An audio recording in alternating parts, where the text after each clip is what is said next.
Freud e a psicanálise. Vocabulário. Hipnose. Sono causado por meios artificiais. Estado de pessoa mergulhada em sono hipnótico. Procedimento de sugestões reiteradas e exaustivas, aplicadas geralmente com voz serena e monofônica em sujeitos que algumas vezes correspondem às mesmas, realizando-as seja no plano psicológico ou comportamental. Estes sujeitos responsivos também costumam relatar alterações de percepção e consciência durante a indução hipnótica e, em alguns casos, respondem de modo surpreendente ao que lhes é sugerido, o que pode incluir, por exemplo, anestesia, alucinações, comportamento bizarro e ataques convulsivos. Histeria, doença nervosa, geralmente com manifestações de sintomas como convulsões, contraturas ou paralisias, antigamente associadas às mulheres.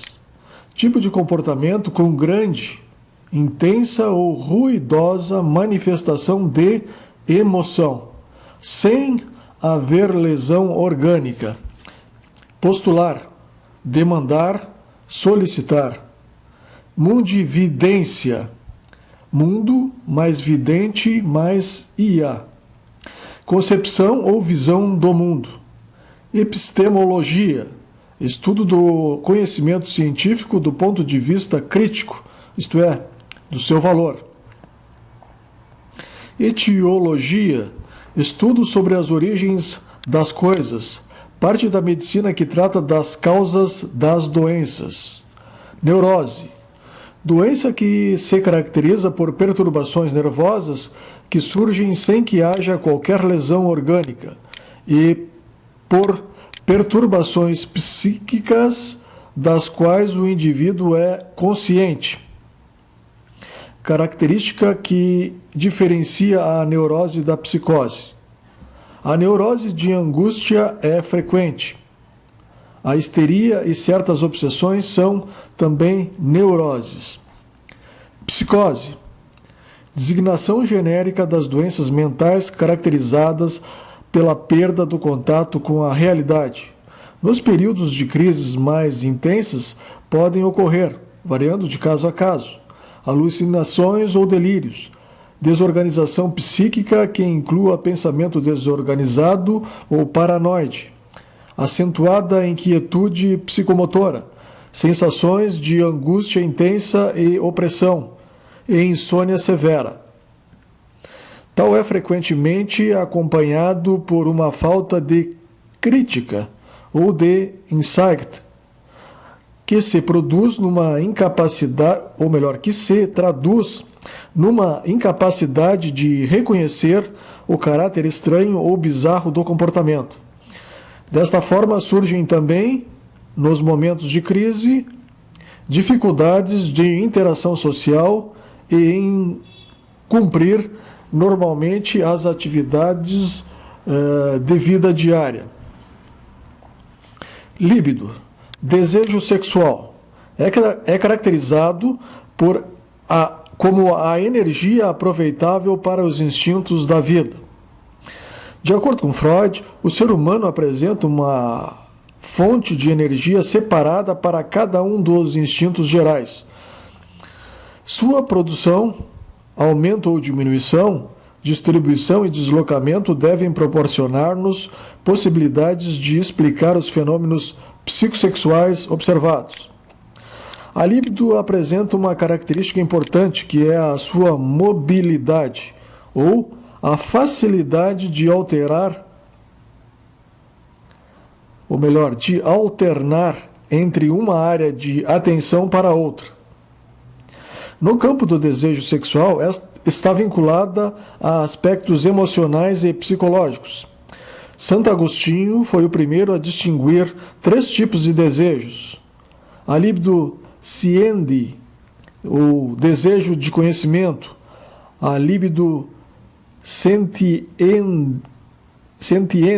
o desejo sensual, em sentido mais amplo, e a libido dominendi, o desejo de dominar. Peias, cabos que atracam o navio pela parte inferior. Chicote, correia. Abreação, ação que um corpo exerce sobre o outro corpo com que se choca ou o que comprime. Fenômeno que se produz entre corpos químicos postos em contato e que dá origem a novas substâncias. Esforço provocado em sentido contrário por uma ação. Afecção, estado puramente sensitivo a que fica reduzido o homem quando não tem consciência da própria personalidade. Catarse, tratamento das psiconeuroses que consiste em estimular o paciente a contar tudo o que lhe ocorre sobre determinado assunto, a fim de obter uma purgação da mente.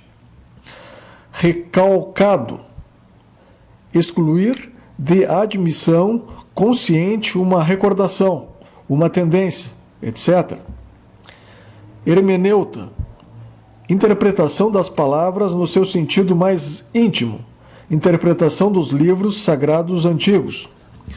Complexo de Édipo, conceito fundamental para a psicanálise, entendido por esta como sendo universal e, portanto, característico de todos os seres humanos.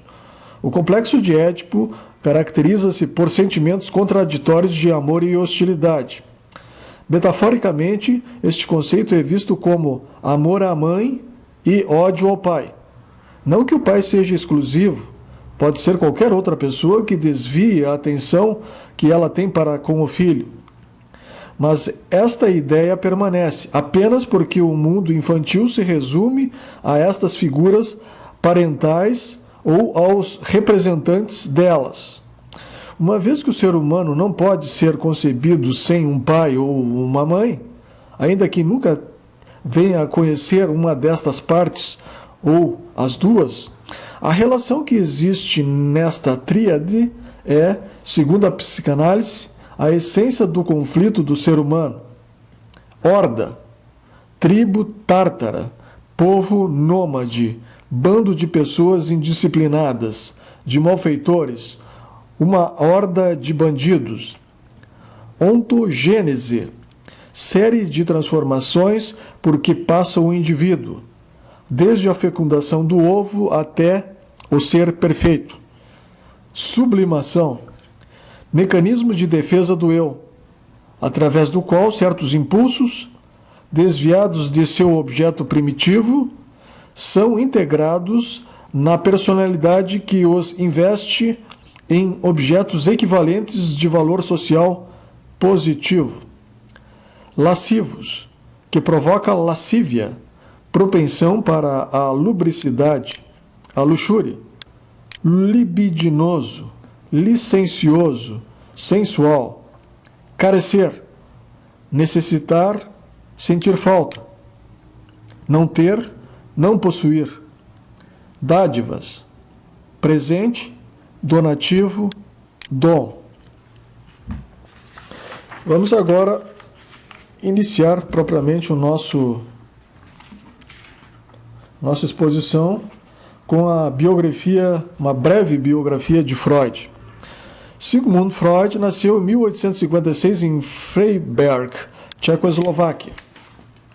A família deslocou-se em 1860 para Viena, Áustria, onde Freud passará o resto da sua vida, à exceção do último ano.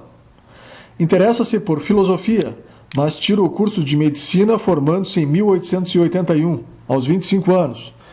Especializa-se em neurologia. Em 1885, ganha uma bolsa que lhe permite estudar psiquiatria em Paris, com Charcot.